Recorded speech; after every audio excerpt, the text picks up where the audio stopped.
ఆంధ్రప్రదేశ్ రాజకీయం కొత్త కొత్త టర్నులు తీసుకుంటోంది. సీఎం జగన్మోహన్ రెడ్డి గెలిపే ప్రామాణికంగా ఇన్ఛార్జీలు మారుస్తున్నారు. సామాజిక సమీకరణాలకి ప్రాధాన్యత ఇస్తున్నారు.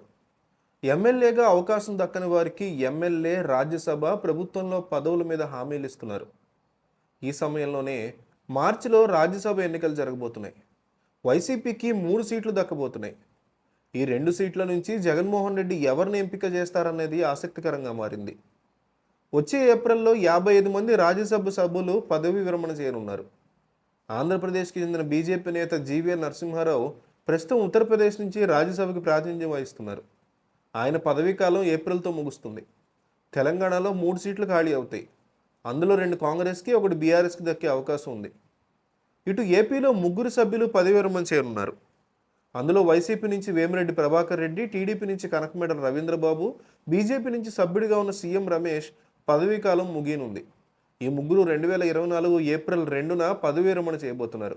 ఈ స్థానాల భర్తీ కోసం మార్చిలో ఎన్నికలు జరగబోతున్నాయి. వేమిరెడ్డి ప్రభాకర్ రెడ్డి వచ్చే ఎన్నికల్లో నెల్లూరు లోక్సభ స్థానం నుంచి పోటీ చేయడం ఖాయంగా కనిపిస్తోంది. దీంతో ఇప్పటికే నెల్లూరు జిల్లాకు చెందిన విజయసాయిరెడ్డి, బీదా మస్తాన్ రావు వైసీపీ నుంచి రాజ్యసభ సభ్యులుగా ఉన్నారు. దీంతో నెల్లూరు నుంచి మరొక అవకాశం దక్కే ఛాన్స్ లేదు. తాజాగా అసెంబ్లీ సీట్ల ఖరారు, మార్పులు, చేర్పులు, పార్టీ బాధ్యతల ఖరారు వేళ సీఎం జగన్ ఎవరిని రాజ్యసభకు పంపాలనేది దాదాపు నిర్ణయం తీసేసుకున్నారు. ఇందులో వేమిరెడ్డి స్థానంలో అదే సామాజిక వర్గానికి చెందిన వైవి సుబ్బారెడ్డిని ఎంపిక చేయడం ఖాయంగా కనిపిస్తోంది.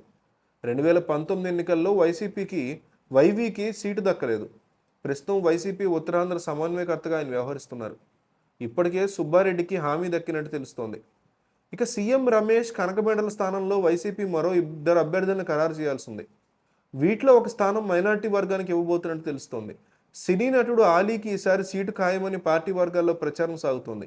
3వ స్థానం ప్రస్తుత పోలవరం ఎమ్మెల్యే బాలరాజు కేటాయిస్తారని సమాచారం. రానున్న ఎన్నికల్లో బాలరాజుకి ఎమ్మెల్యే సీటు ఇవ్వట్లేదని సమాచారం.